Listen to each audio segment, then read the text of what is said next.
And I think the word sales and selling has a lot of people have a negative connotation or a difficulty with selling because it almost feels like there has to be something fake about it. I've always found that if you're proud of what you're selling, if you really believe in it, then it's easier to sell it. The point of it is that you can have the best product in the world.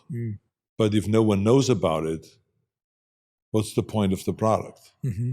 I mean, I'd like to know, for instance, if there is someone out there that does a heart surgery or valve replacement without having to have open heart surgery.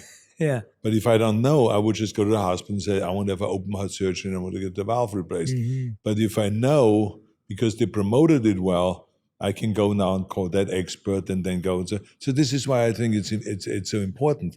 So to me, I learned the art of selling way back when I was 15 years old, when I was in trade school and when I was working for this lumberyard kind of construction company, hardware store. It was like a combination of things.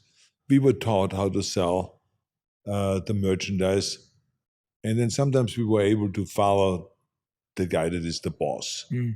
And he one time said to me, he says, Arnold, why don't you help me here? And he would talk to the customer. And I realized quickly that there was something odd going on, that all of a sudden his attention focused on the wife. There was this couple, they wanted to have some, tiles for the bathroom and for the kitchen.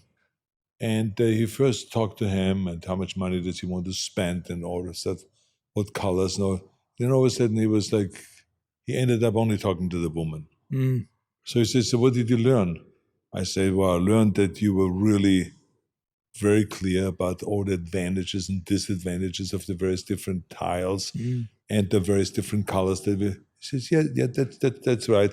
But that's one dimension. But what else? I said, I don't know. He says, did you see how I shifted and my attention went from the husband to the wife? I said, yeah, what was that all about? And he says, well, I realized that he had really no interest in the tiles, and what color it should be, what type, real tiles or fake tiles, or what. It was her vision. And it was her desire to have new tiles. And he just went along with it because he's the husband, he's the provider of the family, he makes the money.